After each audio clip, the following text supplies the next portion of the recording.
اجمعین اما بعد. یہ بات ادھر سے آ رہی کہ ادھر سے آ رہی ذہن نہیں آ رہی ہے؟ آ رہی نہیں، یہاں سے آ رہی کہ یہاں سے آ رہی؟ زوم سے آ رہی؟ چلو ٹھیک ہے.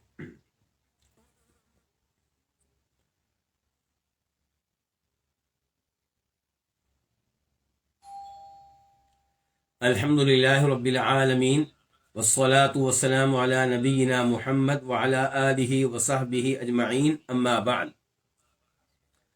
کتاب الفوائد، امام ابن القیم رحمہ اللہ کی عظیم الشان تالیف، عظیم الشان کتاب، جس میں حکمتیں ہی حکمتیں ہیں، فوائد ہی فوائد ہیں، اقوال زرعی کا یہ مجموعہ ہے، مفید دروس نصیحتوں اور عبرتوں کا یہ مجموعہ ہے. آج جہاں سے ہم آغاز کریں گے یہ صفحہ نمبر ہے 66، اس کتاب کے اس ایڈیشن کے مطابق جس کے مؤلف ہیں محمد عزیر شمس رحمہ اللہ، اور جو کتاب کا دوسرا ایڈیشن ہے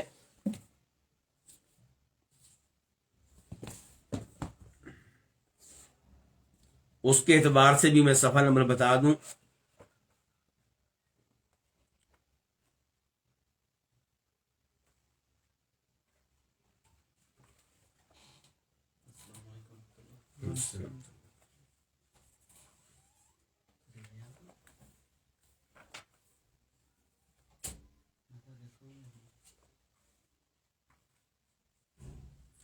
دوسرے ایڈیشن کے لحاظ سے صفحہ نمبر ہے آج 101.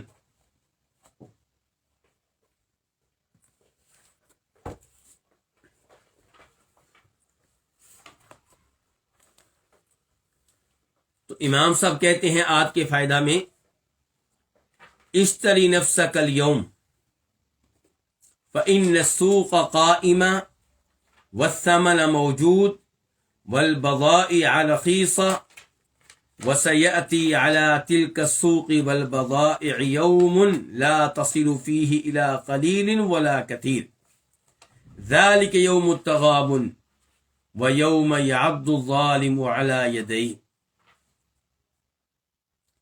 کہتے ہیں امام صاحب اشتری نفسک اليوم، آج اپنے آپ کو خرید لیں،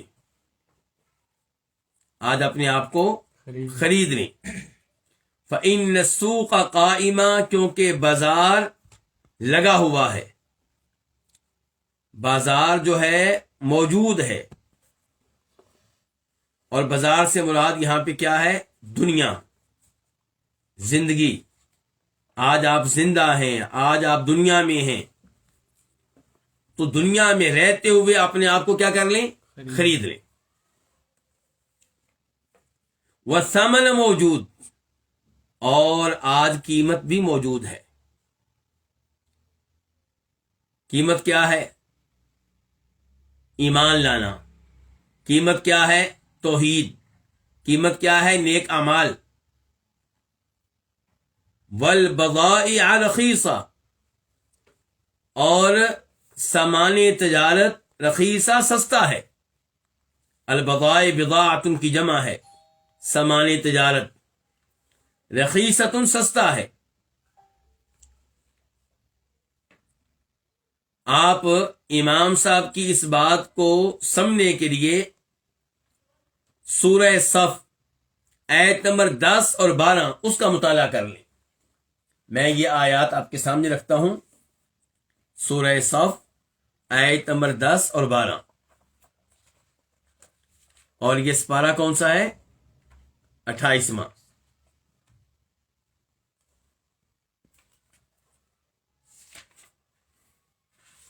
اللہ تعالیٰ فرماتے ہیں یا ایھا الذین آمنوا، اے ایمان والو، هل ادلکم علی تجارۃ تنجیکم من عذاب علیم، کیا میں تمہیں ایک ایسی تجارت نہ بتاؤں، ایسی بے نہ بتاؤں جس کے نتیجے میں تم دردناک عذاب سے بچ جاؤ گے؟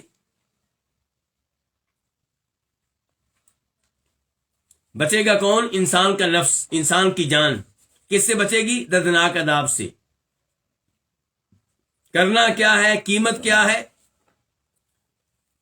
تؤمنون باللہ ورسولہ، ایمان لانا ہے اللہ پہ اور اللہ کے رسول پہ صلی اللہ علیہ وسلم. وَتُجَاهِدُونَ فِي سَبِيلِ اللَّهِ بِأَمْوَالِكُمْ وَأَنفُسِكُمْ، اور جہاد کرنا ہے اللہ کے راستے میں اللہ کو راضی کرنے کے لیے، مالی جہاد بھی جانی جہاد بھی. زکوٰۃ دینی ہے، اللہ کی راہ میں مال خرچ کرنا ہے، یتیموں پہ، فقیروں پہ، مسکینوں پہ، اپنی بیگم پہ، اپنے بچوں پہ، اپنے رشتہ داروں پہ، اور جانی طور پہ بھی جہاد. دین کی راہ میں مشقتیں برداشت کرنی ہیں، لڑنا پڑے تو لڑنا ہے. فرمایا ذالکم خیر لکم ان کنتم تعلمون، یہ تمہارے لیے بہتر ہے اگر تم علم رکھتے ہو. کیا بہتر ہے؟ ایمان لانا، جہاد کرنا، یہ بہتر ہے. ملے گا کیا؟ یغفر لکم ذنوبکم، اللہ تمہارے گناہ بخش دے گا. وَيُدْخِلْكُمْ جَنَّاتٍ تَجْرِي مِن تَحْتِهَا الْأَنْهَارُ، اور اللہ تمہیں ایسے باغات میں داخل کرے گا جن کے نیچے سے نہریں بہتی ہیں. وَمَسَاكِنَ طَيِّبَةٍ، اور عظیم الشان رہائش گاہوں میں اللہ تمہیں داخل کرے گا. فی جنات عدن، یہ عظیم رہائش گاہیں کہاں ہیں؟ اس جنت میں جو ہمیشہ ہمیشہ کے لیے ہے. ذَلِكَ الْفَوْزُ الْعَظِيمُ، یہ عظیم کامیابی ہے. اگر تم یہ تجارت کرنے میں کامیاب ہو گئے، اگر تم یہ بیع کرنے میں کامیاب ہو گئے تو نقصان نہیں ہوگا، فائدہ ہی فائدہ ہے. تو قیمت کیا ہے جی؟ ادا کیا کرنا ہے؟ ایمان، جہاد، نیک اعمال. ملے گا کیا؟ جنت میں داخلہ اور جہنم سے نجات. تو یہی کچھ امام صاحب کہہ رہے ہیں اس فائدے میں جو بھی ہم پڑھ رہے ہیں. کہتے ہیں کہ اشتری نفسک الیوم، آج اپنے آپ کو خرید لیں، یعنی کہ اپنے آپ کو بچا لیں. کس سے؟ جہنم کی آگ سے. آج بچائیں، آج. کیوں آج؟ کیوں؟ فإن السوق قائمہ، کیونکہ بازار آج لگا ہوا ہے. اگر آپ روز آخرت کہیں گے کہ یا اللہ مجھے موقع دے، میں اپنے آپ کو خریدنا چاہتا ہوں، میں قیمت ادا کرنا چاہتا ہوں، نیک اعمال کرنا چاہتا ہوں، ایمان لانا چاہتا ہوں، جواب ملے گا کہ نہیں، اب بازار بند ہو گیا ہے. اب بازار کیا ہو گیا ہے؟ بند ہو گیا ہے. اور انسان کہے گا اس دن یا لیتنا نرد، کاش کہ ہمیں دنیا میں جانے کا موقع دیا جائے تاکہ ہم وہاں جا کے ایمان لائیں، نیک اعمال بجا لائیں. تو امام صاحب کہہ رہے ہیں کہ اب آپ جاگ جائیں، اس وقت بازار بند ہو جائے گا، اس وقت موقع نہیں دیا جائے گا اپنے نفس کو خریدنے کا. آج خرید لیں، کیونکہ آج بازار کھلا ہوا ہے، لگا ہوا ہے. وہ ثمن موجود، اور قیمت بھی آپ کے ہاتھ میں ہے. کیا مطلب؟ آپ کے اختیار میں ہے کیا؟ ایمان لانا. آپ کے اختیار میں ہے کیا؟ نیک اعمال بجا لانا. آپ کے اختیار میں ہے نمازیں ادا کرنا، روزے رکھنا، گناہوں سے بچنا. والبضائع رخیصہ، اور سامان تجارت سستا ہے، کوئی مہنگا نہیں ہے. جو اعمال آپ نے بجا لانے ہیں اپنے نفس کو خریدنے کے لیے، اپنے نفس کو جہنم کی آگ سے بچانے کے لیے، وہ کوئی بہت زیادہ بھاری نہیں ہے. آپ ان اعمال کو بجا لا سکتے ہیں، ان گناہوں سے بچنا کوئی مشکل نہیں ہے. وَسَيَأْتِي عَلَى تِلْكَ السُّوقِ وَالْبَضَاعِ يَوْمٌ، اس بازار اور ان اموال تجارت پہ ایک دن ایسا آنے والا ہے کہ لا تصل فیہ الی قلیل ولا کثیر، جس دن لا تصل، آپ نہیں پہنچ سکیں گے اس دن میں تھوڑی چیز کی طرف اور نہ زیادہ چیز کی طرف. یعنی کہ ایک ایسا دن آنے والا ہے جس دن آپ کے پاس قیمت موجود نہیں ہوگی، نہ تھوڑی نہ زیادہ. جس دن آپ کے پاس تجارت کے لیے، بیع کرنے کے لیے سودا نہیں ہوگا، سامان نہیں ہوگا، نہ تھوڑا نہ زیادہ.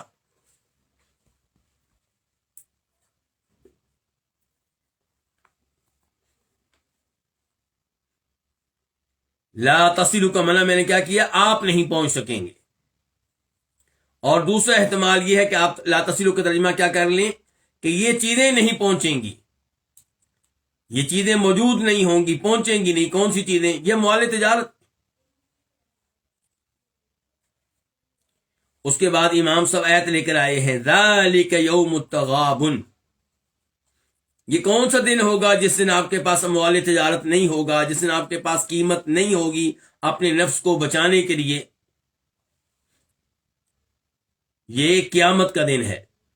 اللہ تعالیٰ سورہ بقرہ میں کیا فرماتے ہیں؟ یا ایھا الذین آمنوا انفقوا مما رزقناکم من قبل ان یاتی یوم لا بیع فیہ ولا خلۃ ولا شفاعۃ، کہ اے ایمان والو خرچ کر لو اس مال میں سے جو ہم نے تم کو دیا ہے، وہ دن آنے سے پہلے جس دن کوئی بیع نہیں ہو سکے گی، کوئی سودا نہیں ہو سکے گا۔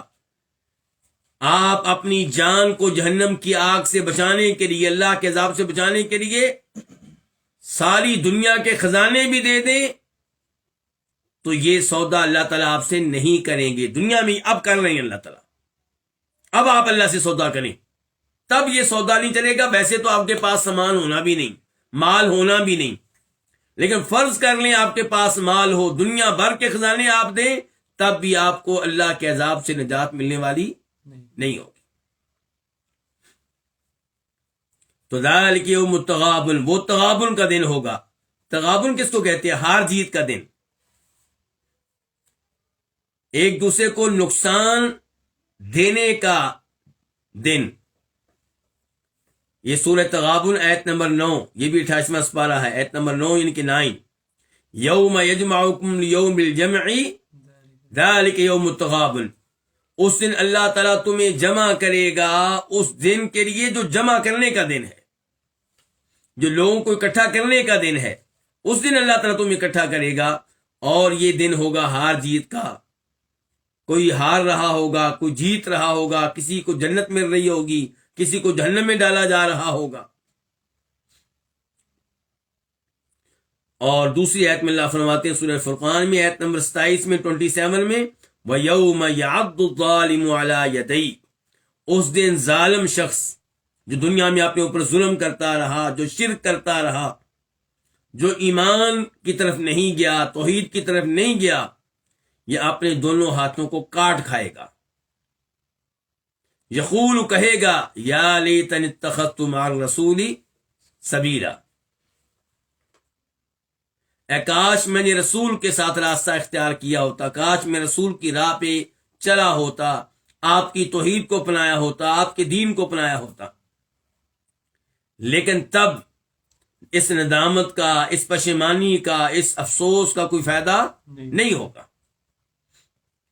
اس لیے امام صاحب خبردار کر رہے ہیں کہ اپنے نفس کو جہنم کی آگ سے بچانے کی کوشش آج کریں، آج قیمت ادا کریں، آج ایمان لائیں، آج نیک اعمال ادا کریں، نیک اعمال بجا لائیں، گناہوں سے آج بچنے کی کوشش کریں۔ کہتے ہیں کہ اذا انت لم ترحل بزاد من التقى وابصرت يوم الحشر من قد تزود ندمت على الا تكون كمثله وانك لم ترصد كما كان ارصدا۔ یہ دو شعر ہیں ایک شاعر کے جو اعشا کے لقب سے معروف ہے۔ وہ کہتا ہے کہ اذا انت لم ترحل بزاد من التقى، اگر آپ نے تقوی کا زاد راہ لے کر سفر نہ کیا، آپ سفر پہ جا رہے ہیں، کس کے سفر پہ؟ آخرت کے سفر کی طرف آپ جا رہے ہیں۔ اگر اپنے ساتھ ذات راہ لے کر نہ گئے تو جو مسافر ذات راہ کے بغیر جائے کیا وہ سفر جاری رکھ سکے گا؟ نہیں، ذات راہ کے بغیر راستے میں مر جائے گا، ہلاک ہو جائے گا، تک جائے گا، بیٹھ جائے گا۔ تو کہتے ہیں آخرت کے سفر میں آپ کو ضرورت ہے ذات راہ کی، اور وہ ذات راہ کیا ہے؟ تقوی، نیک اعمال بجا لانا اور گناہوں سے بچنا۔ تو کہتے ہیں اذا انت لم ترحل بزاد من التقى، جب آپ تقوی کے ذات راہ کے ساتھ سفر نہیں کریں گے، وہ ابصرتا، اور آپ دیکھیں گے یوم الحشر، اس دن جس دن لوگوں کو جمع کیا جائے گا، اس دن آپ دیکھیں گے حشر والے دن، دیکھیں گے کس کو؟ من، اس آدمی کو، من قد تزودا، جو ذات راہ لے کر آیا، جو ایمان لے کر آیا، جو توحید لے کر آیا، جو نمازیں لے کر آیا، جو زکوٰۃ لے کر آیا، جو صدقات لے کر آیا، اس پہ آپ کی نگاہ پڑے گی تو پھر کیا ہوگا؟ ندیمتا، پھر آپ کو ندامت ہوگی، پشیمانی ہوگی، آپ نادم ہوں گے اس بات پہ کہ اللہ تکون کمثلہ، کہ آپ اس کی طرح کے نہیں تھے، کہ آپ اس کی طرح نہیں ہوں گے، اس کی طرح نیکیاں لے کر نہیں آئیں گے، اس کی طرح توحید لے کر نہیں آئیں گے، تو آپ کو تب ندامت کا سامنا کرنا پڑے گا۔ تو ندامت کس بات پہ ہوگی؟ کہ آپ اس شخص کی طرح نہیں ہیں جو ذات راہ لے کر آیا ہے، وَأَنَّكَ لَمْ تُرْصِدْ كَمَا كَانَ أَرْصَدًا، اور آپ نے اس طرح نیکیوں کو جمع نہیں کیا جیسے اس نے جمع کیا ہے۔ لم ترصد، آپ نے جمع نہیں کیا، آپ لے کر نہیں آئے، آپ نے تیار نہیں کی۔ کیا تیار نہیں کی؟ نیکیاں۔ آپ نے جمع نہیں کی کیا؟ نیکیاں۔ کما کان ارصدا، جیسا کہ اس آدمی نے نیکیاں جمع کی ہیں جس کو آپ روز قیامت دیکھیں گے کہ وہ ذات راہ لے کر آیا ہے۔ بڑے اچھے یہ اشعار ہیں جو امام صاحب یہاں پہ لے کر آئے ہیں۔ اس کے بعد ایک اور فائدہ امام صاحب کہتے ہیں، العمل بغیر اخلاص ولا اقتداء کالمسافر یملأ جرابہ رملا یثقلہ ولا ینفعہ۔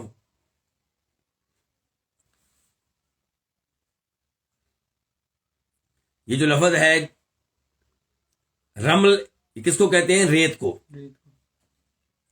جراب کس کو کہتے ہیں؟ تھیلا، چمڑے کا تھیلا، بیگ۔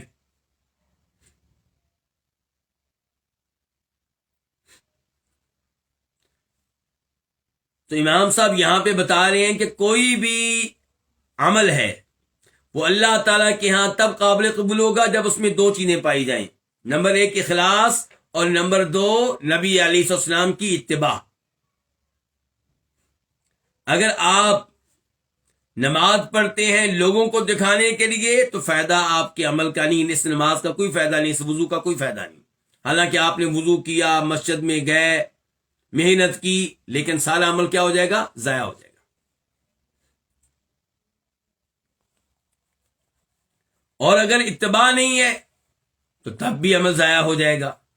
آپ نے نماز پڑھی لیکن طریقہ نماز نبی علیہ الصلوۃ والسلام والا نہیں ہے، آپ رکوع کے بعد کھڑے ہی نہیں ہوتے، آپ دو سجدوں کے درمیان بیٹھتے ہی نہیں ہیں، آپ نماز میں فاتحہ ہی نہیں پڑھتے، تو آپ کی یہ نماز نہیں ہوگی، حالانکہ آپ نے اللہ کے لیے پڑھی ہے، توجہ سے پڑھی ہے، بڑے دھیان سے پڑھی ہے، لیکن چونکہ نماز کا طریقہ نبی علیہ الصلوۃ والسلام والا نہیں ہے تو یہ نماز قابل قبول نہیں ہے۔ میدان عرفات میں حاجی لوگ کب جاتے ہیں جی؟ 9 ذی الحجہ کو۔ اگر کوئی آدمی 10 محرم کو چلا جائے، 10 محرم بھی بڑا عظیم دن ہے، اور وہاں پہ وقوف کرے، پھر مینا جائے، پھر مزدلفہ جائے، اور صرف اللہ کو راضی کرنے کے لیے، اس کا مطلب شہرت نہیں ہے بالکل، تو کیا جی اس کا یہ حج یا عمرہ ہو جائے گا؟ کچھ ہو جائے گا؟ کچھ نہیں ہوگا، کیونکہ نبی علیہ السلام کی اتباع نہیں ہے۔ تو کسی بھی عمل کے قابل قبول ہونے کے لیے دو شرطیں ہیں، اخلاص اور اتباع۔ اخلاص، اس کے بارے میں اللہ تعالیٰ مثال کے طور پہ فرماتے ہیں سورہ دہر، جس کو سورہ انسان بھی کہتے ہیں، اس کی آیت نمبر 9 میں، انما نطعمکم لوجہ اللہ لا نرید منکم جزاء ولا شکورا، کہ وہ نیک لوگ جو جنت میں جائیں گے ان کے اعمال میں سے ایک عمل کیا تھا کہ وہ لوگوں کو کھانا کھلاتے تھے، لیکن کس لیے؟ اللہ کے چہرے کے لیے، اللہ کی خوشنودی کو پانے کے لیے، اللہ کو راضی کرنے کے لیے۔ اور جن کو کھانا کھلاتے تھے ان سے کہتے تھے بھائی اللہ کے لیے کھانا کھلا رہے ہیں، ہم نہ تم سے یہ چاہتے ہیں کہ تم ہمارا شکریہ ادا کرو، اور نہ اس کے بدلے میں کوئی اور قیمت چاہتے ہیں، صرف کیا چاہتے ہیں؟ اللہ کی رضا۔ اور حدیث ہے بخاری شریف کی پہلی حدیث ہے، انما الاعمال بالنیات، ہر عمل کا دار و مدار نیت پہ ہے۔ اگر آپ نمازیں پڑھتے ہیں، حج کرتے ہیں، عمرے کرتے ہیں، اللہ کو راضی کرنے کے لیے نہیں، لوگوں سے شاباش لینے کے لیے، تاکہ لوگ کہیں یار ہر سال یہ حج کرتا ہے، ہر سال یہ عمرہ کرتا ہے، بڑا پکا یہ نمازی ہے جی، اس وجہ سے نمازیں پڑھتے ہیں، تو اس کا مطلب آپ کے اعمال میں اخلاص موجود نہیں ہے، تو اخلاص نہیں ہے تو یہ عمل بھی اللہ تعالیٰ کے ہاں قابل قبول نہیں ہے۔ اللہ بڑی غیرت والے ہیں، جو کسی اور کو راضی کرنے کے لیے ایسا عمل کرے، اللہ تعالیٰ کہتے ہیں باقی نیکیاں بھی اپنی ادھر ہی لے جاؤ، مجھے تمہارے کسی عمل کی ضرورت نہیں ہے۔ اور اتباع کی طرف آ جائیں تو مسلم شریف کی حدیث ہے، فرمان ہے نبی کریم صلی اللہ علیہ وسلم کا، من عمل عملا لیس علیہ امرنا فہو رد، جو کوئی ایسا عمل کرے جس کے اوپر ہماری طرف سے کوئی دلیل نہیں ہے، ہماری طرف سے تعلیمات نہیں ہے، ہماری طرف سے کوئی رہنمائی نہیں ہے، تو ایسا عمل مردود ہے، ناقابل قبول ہے، یعنی کہ اتباع کے بغیر عمل کی کوئی حیثیت نہیں ہے۔ تو امام صاحب اس بات کو بیان کرنے کے لیے تشبیہ دے رہے ہیں ایسے عمل کو جس میں اخلاص نہ ہو، یا ایسا عمل جس میں اتباع نہ ہو، اس کو تشبیہ دے رہے ہیں کسی مسافر کے سامان سے۔ مسافر کا سامان، زاد راہ والا تھیلا، وہ سامان جو سفر کے لیے ہوتا ہے، اس میں کیا ہوگا؟ کھانے پینے کی چیزیں۔ لیکن جناب ایک مسافر ایسا نکلا ہے، اس نے کھانے پینے کی چیزوں کی بجائے اپنے بیگ کو بھر لیا کس سے؟ ریت سے۔ اب جناب والا تھیلا اٹھایا ہوا 20 کلو کا اور جا رہا ہے، تو کیا راستے میں یہ ریت اس کے کام آئے گی؟ الٹا اس کو کیا کر رہی ہے؟ تھکا رہی ہے، بوجھ بنی ہوئی ہے نا، نہ اس سے اس کو پانی ملے گا، نہ اس سے اس کو کھانا ملے گا۔ تو یہی صورتحال ہے اس آدمی کی جو اعمال بجا لاتا ہے، محنت کرتا ہے، لیکن اخلاص کے بغیر یا اتباع کے بغیر۔ کہتے ہیں العمل بغیر اخلاص، بغیر اخلاص کے عمل، ولا اقتداء، اور بغیر اتباع کے۔ کس کی اتباع؟ نبی علیہ السلام کی۔ تو یہ عمل جو ہے کل مسافری، یہ عمل اس آدمی کے عمل کی طرح ہے جو مسافر ہے، یملأ، وہ بھر لیتا ہے جرابہ، اپنے تھیلے کو، رملن، کس سے؟ ریت سے، یثقلہ، یہ ریت جو ہے اس کے اوپر بوجھ بن چکی ہے۔ کس کے اوپر؟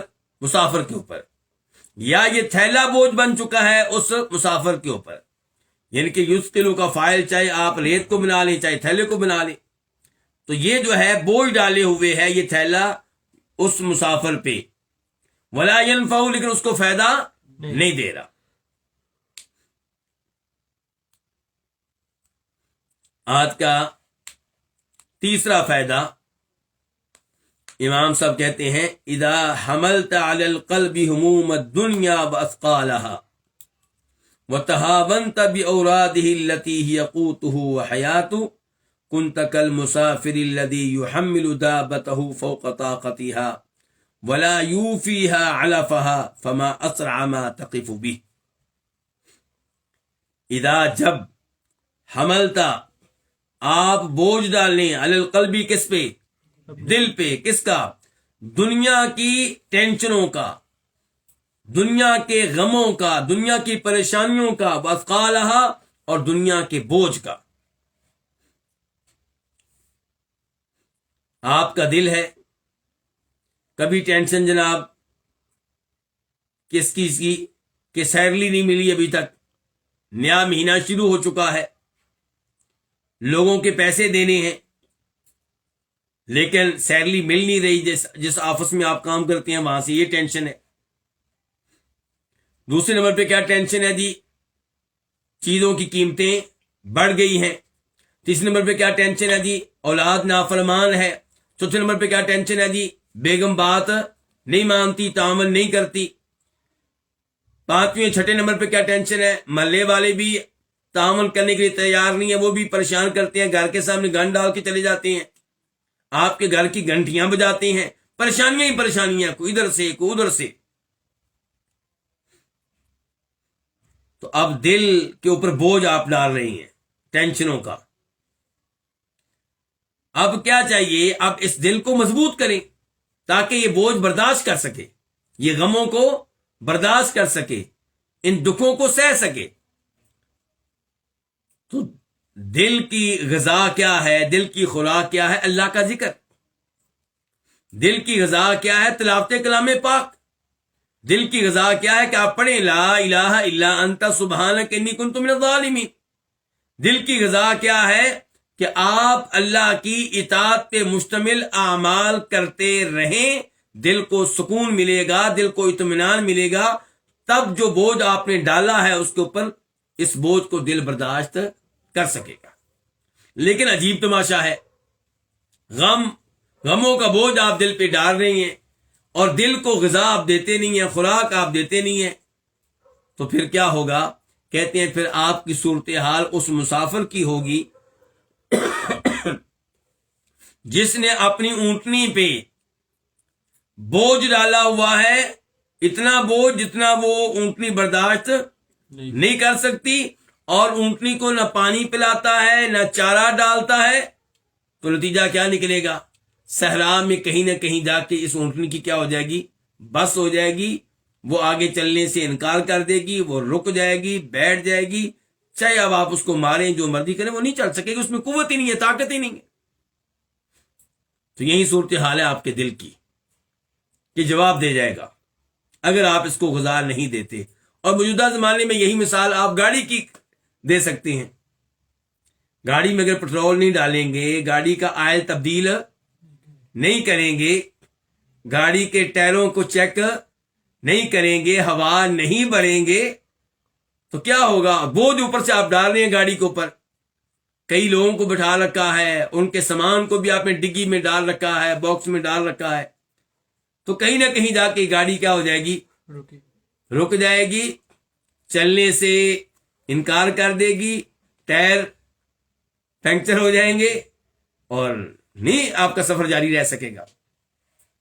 تو کہتے ہیں، دیکھیں پھر کہتے ہیں جب آپ دل پہ دنیا کی غموں کا بوجھ ڈالیں، وسقالہا، اور دنیا کے بوجھ جو ہے وہ دل کے اوپر ڈال دیں، بھاری چیزیں دل پہ ڈال دیں، اسقال بھاری چیزوں کو کہتے ہیں، وتہاونتا، اور آپ سستی کریں، باورادہ، دل کے ورد کے بارے میں۔ دل کا ورد کیا ہے؟ وہی تلاوت۔ دل کا ورد کیا؟ اللہ اللہ کرنا، لا الہ الا اللہ کہنا، اور اللہ کی اطاعت پہ مشتمل کلمات کہنا۔ التی ہی، یہ اوراد، یہ وظائف، یہ ورد جو ہے التی ہی قوتہ، جو دل کی کیا ہے؟ خوراک ہے، وہ حیاتہ، دل کی کیا زندگی ہے۔ دل کو حیات ملتی ہے، زندگی ملتی ہے ان اوراد سے، دل کو قوت ملتی ہے ان اوراد سے۔ مجھے یہاں پہ یاد آ گیا، امام ابن القیم رحمہ اللہ ایک جگہ پہ لکھتے ہیں کہ میں اپنے استاد شیخ الاسلام ابن تیمیہ رحمہ اللہ سے ملنے کے لیے گیا، تو فجر کی نماز ادا کی گئی۔ فجر کی نماز کے بعد شیخ الاسلام بیٹھ گئے اپنی نماز کی جگہ پہ، بیٹھے رہے، اللہ کا ذکر کرتے رہے، کرتے رہے، کرتے رہے، کافی دیر اللہ کا ذکر کیا۔ سورج نکل آیا، 2 رکعتیں وغیرہ ادا کی، پھر اذکار سے فارغ ہوئے، تو پھر میری طرف دیکھا، مجھ سے کہنے لگے کہ یہ ہے میرا ناشتہ، یہ میرا کیا ہے؟ ناشتہ۔ اگر یہ میں ناشتہ کر لوں تو میرے اعضاء صحیح کام کرتے ہیں، میرا دن اچھا گزرتا ہے، اگر میں یہ ناشتہ نہ کروں تو میرے اعضاء میں کوئی قوت نہیں ہوتی، کوئی طاقت ہی نہیں ہوتی۔ تو یہاں پہ کہتے ہیں کہ اگر آپ دل پہ پریشانیوں کا بوجھ ڈالیں گے، غموں کا بوجھ ڈالیں گے، ٹینشنوں کا بوجھ ڈالیں گے، اور دل کو اس کا ورد دینے میں سستی کریں گے، حالانکہ ان اوراد میں دل کی قوت ہے، دل کی زندگی ہے، تو کنتا، تو پھر آپ ہوں گے، یہ کنتا ادا کا جواب ہے، جو شروع میں ادا آیا تھا اس کا جواب ہے، پھر آپ ہوں گے کل مسافری، اس مسافر کی طرح، الذی یحمل دابتہ، جو اپنی سواری پہ بوجھ ڈالتا ہے فوق طاقت، یا سواری کی طاقت سے زیادہ بڑھ کر، ولا یوفیھا علفھا، اور اس سواری کو اس کا چارہ پورا نہیں دیتا، فما اسرع ما تقف بہ، تو کتنی جلدی یہ سواری جو ہے سوار کے ساتھ رک جائے گی، سوار کے سفر کو روک دے گی، اس کو آگے بڑھنے نہیں دے گی. ما تقفو، یہ رک جائے گی بھی اس کے ساتھ کس کا؟ مسافر کے ساتھ.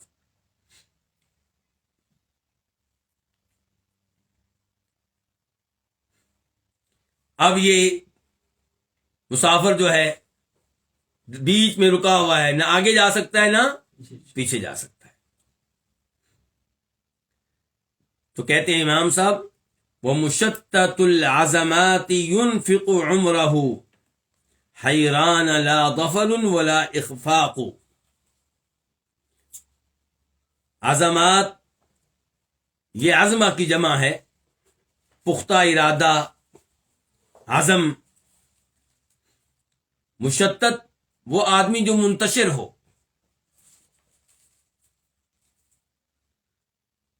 تو اس شعر میں شاعر کہہ رہا ہے، یہ شعر ہے،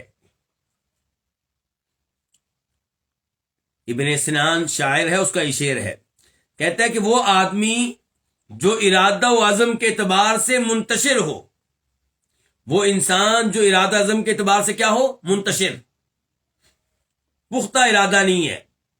ينفق عمرہ، وہ اپنی عمر کو گزار دیتا ہے، اپنی عمر کو نکال دیتا ہے، اپنی عمر کو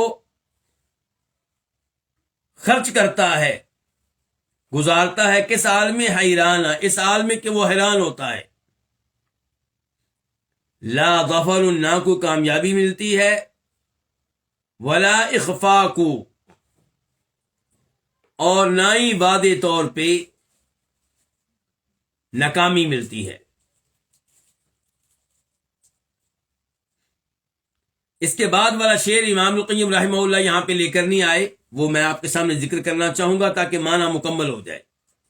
وہ یہ ہے کہ عمل یلوہ الیأس فی اثنائہ وغنى یشف وراءہ الاملاق.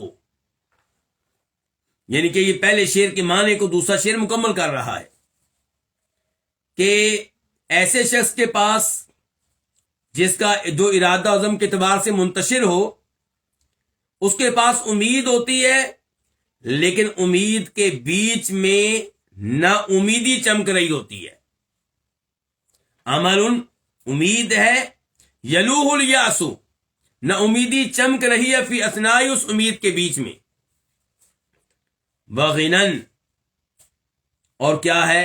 مالداری ہے، مال ہے. یشف وراءہ الاملاق، اس کے پیچھے سے فقیری جو ہے وہ دیکھی جا رہی ہے.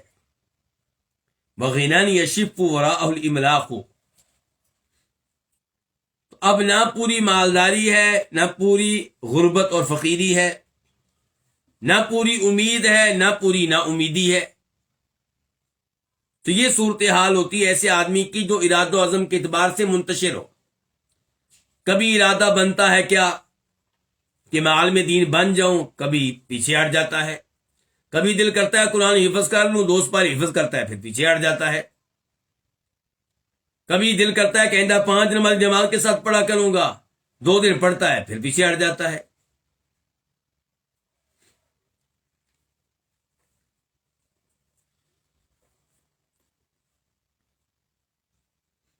اس کے بعد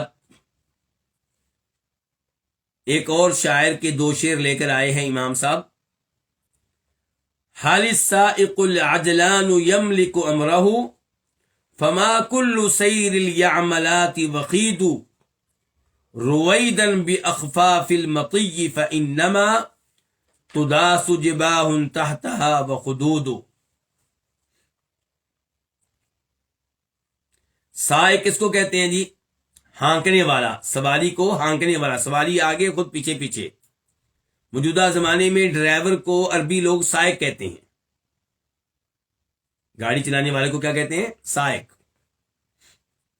العجلان، جلد باز. معنی کیا ہوا؟ کیا وہ ہانکنے والا جانور کو العجلان جو جلد باز ہو، یملک امرہ، اسے اپنے معاملے پہ کنٹرول رہتا ہے؟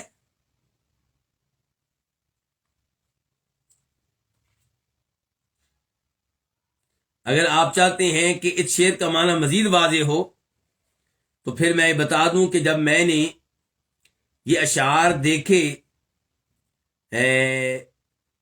اس کتاب میں جس کتاب سے یہ اشعار لیے گئے ہیں، جو شاعر کا دیوان ہے، تو وہاں پہ السائق العجلان کی جگہ پہ ہے السابق الغضبان، السابق الغضبان۔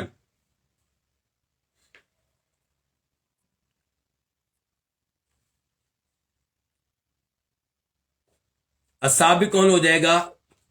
کسی مقابلے میں حصہ لینے والا، دوڑ کے مقابلے میں حصہ لینے والا، گھوڑی پہ بیٹھا ہے، اونٹنی پہ بیٹھا ہے اور مقابلے میں حصہ لے رہا ہے۔ اور الغضبان لیکن ہے کس حالت میں؟ غصے کی حالت میں۔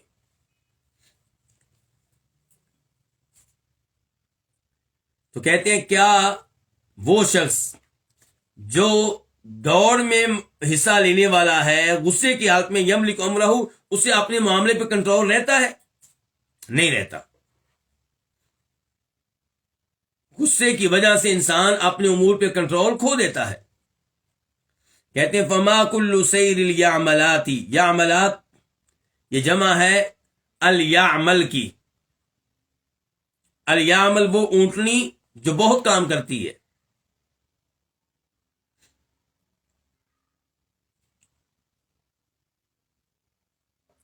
وخید کا معنی کیا ہوتا ہے؟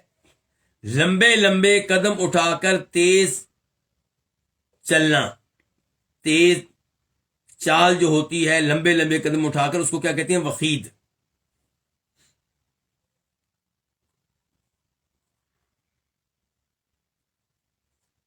تو کہتے ہیں کہ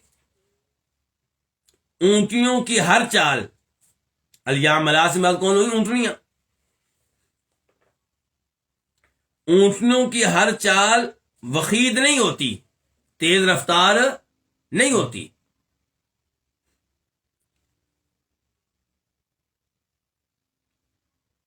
رویدن باخفاف المطی، کہتے ہیں المطی کس کو کہیں گے؟ المطی جمع ہے کس کی؟ مطیتن کی، سواری کو کہیں گے۔ اخفاف خفن کی جمع ہے، خف کس کو کہتے ہیں؟ اونٹ کے پاؤں کو، اونٹ کے قدم کو۔ رویدن اسم فعل امر ہے، اس کا معنی کیا؟ امہل، مہلت دو، جلدی نہ کرو۔ تداسو کا معنی کیا ہوتا ہے؟ روندی جاتی ہیں، پاؤں کے نیچے دے دی جاتی ہیں۔ جباہن کئی پیشانیاں۔ خدود خد کی جمع ہے، کس کو کہتے ہیں؟ رخساروں کو۔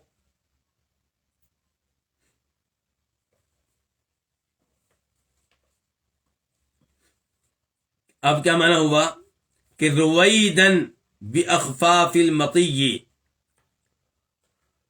سواریوں کے پاؤں کو، قدموں کو کیا رکھو؟ رویدن آستہ رکھو، ان کی اونٹیوں کو تیز نہ چلاؤ۔ فَإِنَّمَا سوائے اس کے نہیں، کئی پیشانیاں ان اونٹنیوں کے پاؤں کے نیچے روند دی جاتی ہیں اور کئی رخسار بھی۔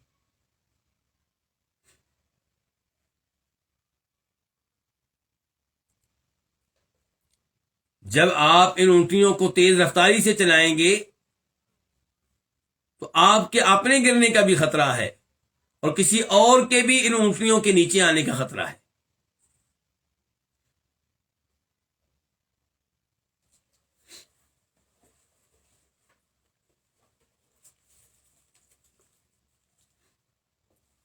اس شعر کا پیغام پھر کیا ہوا کہ آپ غصے سے بچیں اور اس سفر میں آسا چلتے رہیں۔ کچھ وقت کے لیے انتہائی درجے کی تیز رفتاری یہ نقصان دہ ہے، پوری زندگی استقامت کے ساتھ ایمان پہ رہیں، نیک اعمال بجا لاتے رہیں، 5 وقت کی نمازیں پڑھتے رہیں، روزے رکھتے رہیں اور آخرت کے سفر پہ چلتے رہیں، یہ پیغام دینا چاہتے ہیں ان اشعار کے ذریعے۔ ان اشعار کو یہاں پہ لا کر امام القیم رحمہ اللہ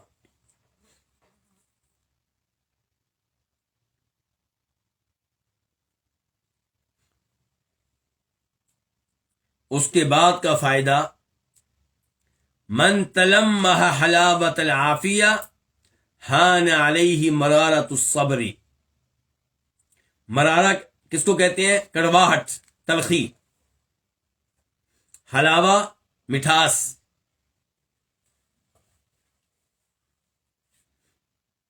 من تلمح، جس نے نظر رکھی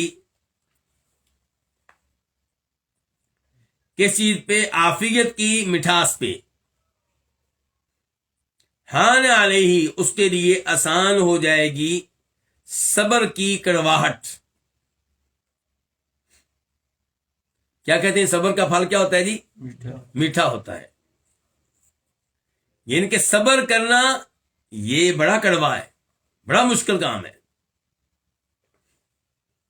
کوئی آپ کو پریشان کرے اور آپ آگے سے صبر کریں، بہت مشکل ہے۔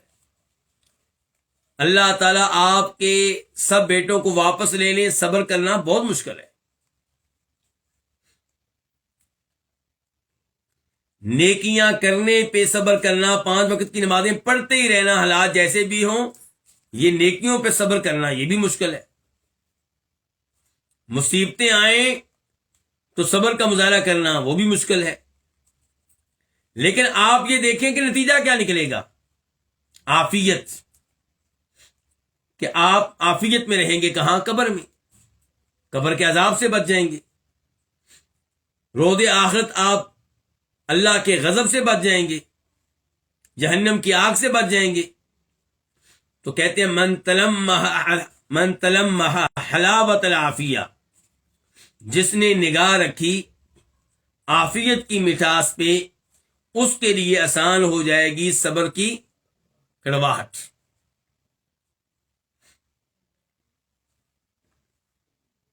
اللہ تعالیٰ فرماتے ہیں نا، انما یوفی الصابرون اجرہم بغیر حساب، صبر کرنے والوں کو ان کا اجر و ثواب بغیر کسی حساب کے پورا پورا دیا جائے گا۔ اور ایک اور مقام پہ اللہ تعالیٰ فرماتے ہیں کہ ہم تمہیں آزماتے رہیں گے، کبھی خوف میں مبتلا کر کے، کبھی بھوک میں مبتلا کر کے، کبھی تمہارے مال کو کم کر کے، غلہ کم کر کے۔ وبشر الصابرین، اور خوشخبری آپ دیجئے ان کو جو ان آزمائشوں پہ کیا کریں گے؟ صبر کریں گے۔ صبر کرنے والے کون ہیں؟ اللہ تعالیٰ نے فرمایا الذین اذا اصابتهم مصیبہ قالوا انا للہ وانا الیہ راجعون۔ صبر کرنے والے وہ ہیں جن پہ جب بھی کوئی مصیبت آئے تو وہ انا للہ پڑھتے ہیں۔ کوئی بھی مصیبت ہو، کہتے ہیں کہ ہم سب اللہ کے مملوک ہیں، ہم سب نے اللہ ہی کے پاس جانا ہے، اگر یہ چیز اللہ نے لے لی ہے تو کوئی بات نہیں۔ فرمایا اولئک علیہم صلوات من ربہم ورحمہ، یہ وہ لوگ ہیں جن پہ اللہ کی رحمتیں نازل ہوتی ہیں، یہ ہدایت یافتہ ہیں، یہ وہ ہیں جن کی اللہ تعریفیں کرتا ہے فرشتوں کے پاس۔ تو یہ ہے کہ جس نے عافیت کی مٹھاس پہ نگاہ رکھی، اس کے لیے صبر کی کڑواہٹ جو ہے وہ آسان ہو جاتی ہے۔ اس کے بعد کا فائدہ امام صاحب کہتے ہیں الغایۃ اول فی التقدیر،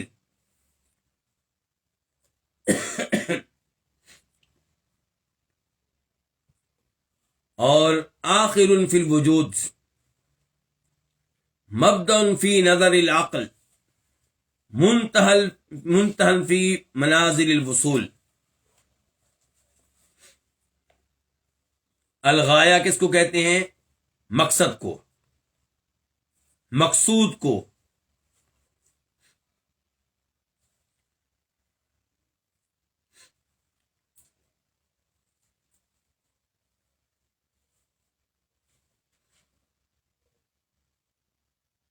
مقصود جو ہے اولون، یہ پہلی چیز ہے، فی التقدیری، اس کو مقدر کرنے کے اعتبار سے، لیکن وجود کے لحاظ سے یہ آخری چیز ہے۔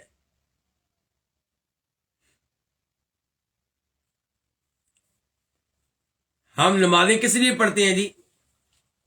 جنت مل جائے۔ عبادات کس لیے کرتے ہیں؟ اللہ راضی ہو جائے۔ عبادات کس لیے کرتے ہیں؟ روز قیامت اللہ کے چہرے کو دیکھنے کا موقع مل جائے۔ نیک اعمال کس لیے کرتے ہیں جی؟ جہنم کی آگ سے بچ جائیں۔ تو یہ جو غایت ہے، یہ جو مقصود ہے، یہ پہلی چیز ہے فی تقدیری، مقدر کرنے کے لحاظ سے، اس کو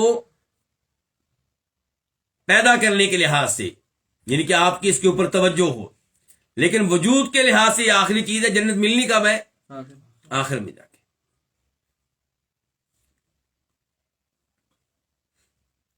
مبدأ فی نظر العقلی، عقل کی نگاہ میں مبدأ یہ پہلی چیز ہے۔ مبدأ کا معنی آپ کر سکتے ہیں اولین چیز، آغاز، بنیاد۔ اور بنیاد سب سے پہلے قائم کی جاتی، کوئی مکان بنائے، کوئی بلڈنگ بنائے، کوئی عمارت بنائے۔ تو عقل کی نگاہ میں یہ بنیاد ہے، یہ پہلی چیز ہے۔ منتہن فی منازل الوصول، لیکن پہنچنے کی جو منازل ہیں، مقامات ہیں، ان کے لحاظ سے منتہن یہ آخری چیز ہے۔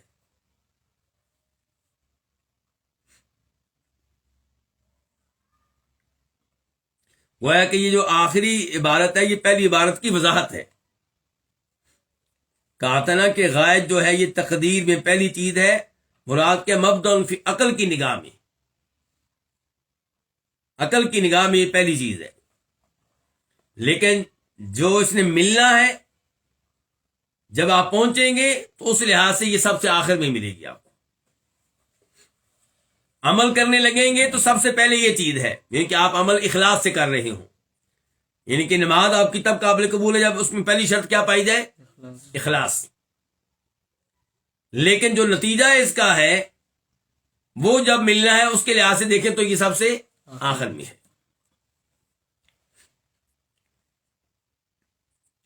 امام صاحب کہتے ہیں نئے فائدے میں، الف تعجز العادہ فلو علت بک ہمتک رب المعالی لاحت لک انوار العزائم۔ الف تا آپ معلوف ہو چکے ہیں، مالوس ہو چکے ہیں، عادی ہو چکے ہیں۔ الف تا آپ مالوس ہو چکے ہیں، عجز العادہ، روٹین کی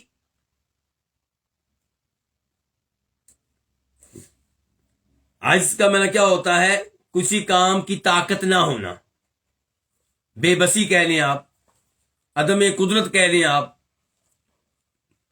عاجز آ جانا کہہ لیں آپ۔ الف تا آپ مانوس ہو چکے ہیں روٹین میں عاجز آ جانے سے، بے بس ہو جانے سے۔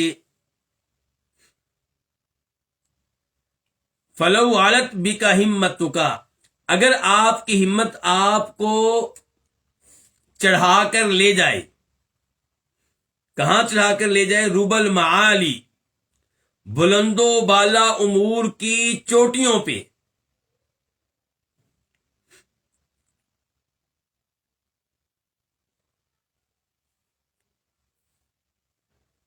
تو کیا ہوگا پھر؟ لاحت لکا، روشن ہو جائیں گے آپ کے لیے، واضح ہو جائیں گے آپ کے لیے، چمک اٹھیں گے آپ کے لیے، انوار العزائم، عظیمتوں کی روشنیاں، پختہ ارادوں کی روشنیاں۔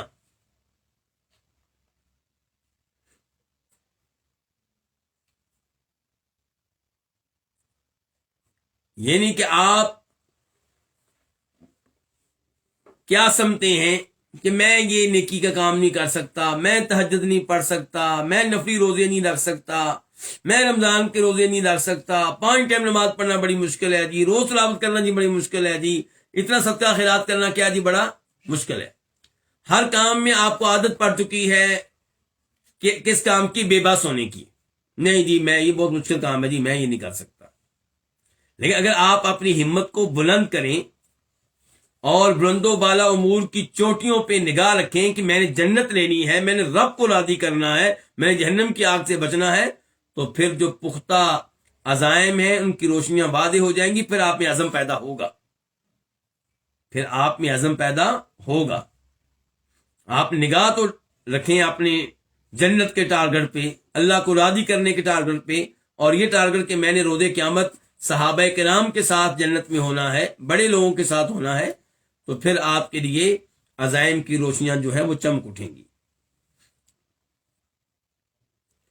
کہتے ہیں انما تفاوت القوم بالہمم لا بالصور.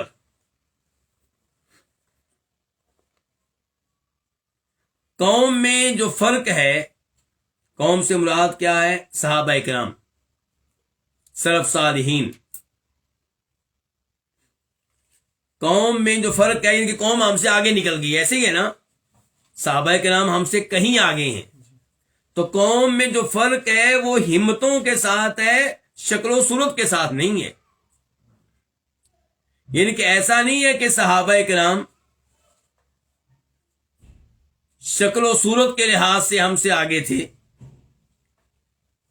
لمبے بہت تھے, یا موٹے تازے بہت زیادہ تھے. نہیں, یہ ہم اور ان میں فرق نہیں ہے. فرق کیا؟ ہمتوں کا. ان کی ہمت کیا تھی, ان کی نگاہ کس چیز پہ تھی. آپ کو وہ صحابی یاد ہوں گے, احد کی لڑائی میں ایک صحابی کیا کھا رہے, کھجوریں کھا رہے تھے. تو کہتے ہیں اللہ کے رسول علیہ السلام مجھے بتائیں کہ اگر میں شہید ہو جاؤں تو میں کہاں جاؤں گا؟ آپ نے کہا جنت میں. انہوں نے کھجوریں پھینک دی. کہنے لگے پھر کھجوریں کھاتے کھاتے میں تو جنت سے لیٹ ہو رہا ہوں.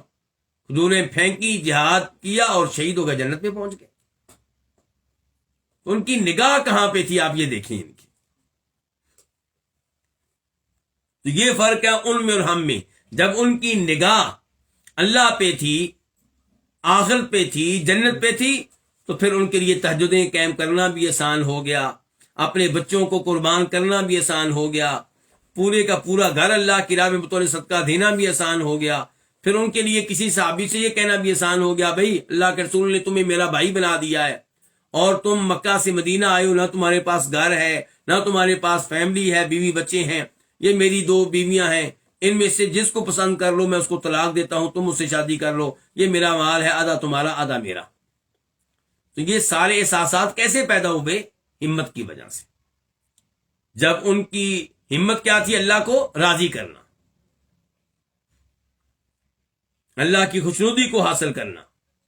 دنیا والوں سے ان کا مال کے لحاظ سے کوئی مقابلہ ہی نہیں تھا, اور ہمیں یہ چیز لے کر بیٹھ گئی ہے.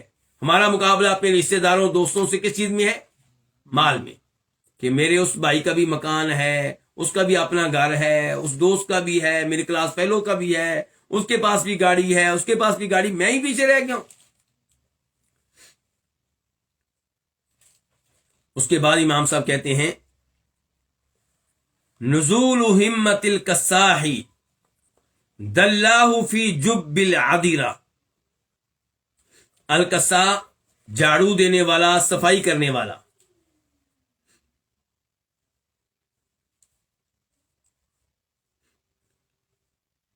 جب کوما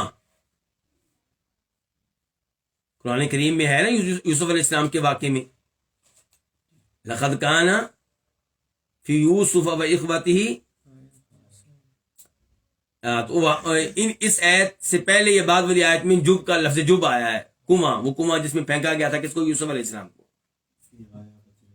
فی غیابت الجب, جی بالکل. اچھا, العادیرہ پخانہ وغیرہ,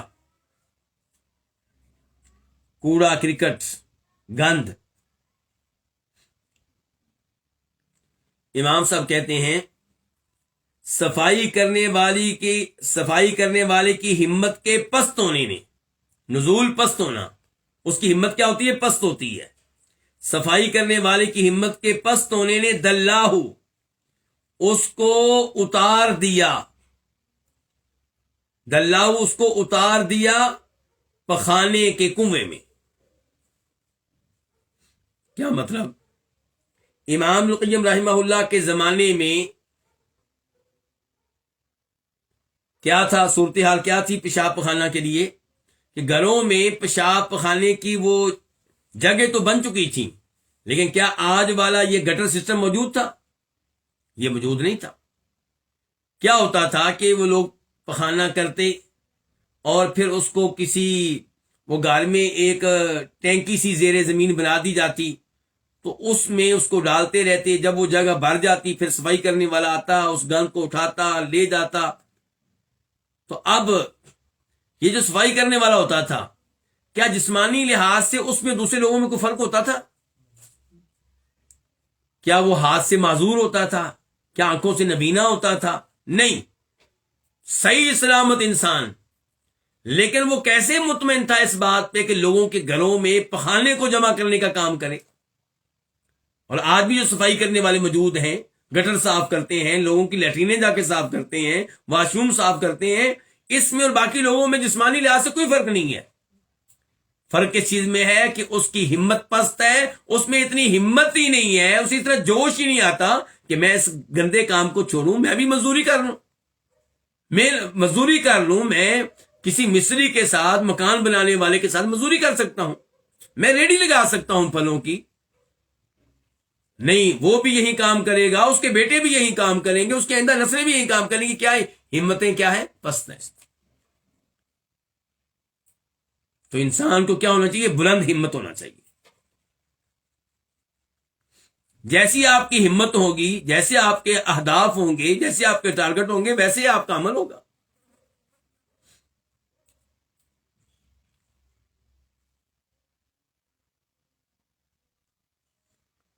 چلیں یہیں پہ رکتے ہیں. اللہ رب العزت سے دعا ہے کہ اللہ تعالیٰ ان عظیم فوائد سے ہمیں فائدہ اٹھانے کی توفیق عنایت فرمائے. وصلی اللہ تعالی علی نبینا محمد وعلی آلہ وصحبہ اجمعین.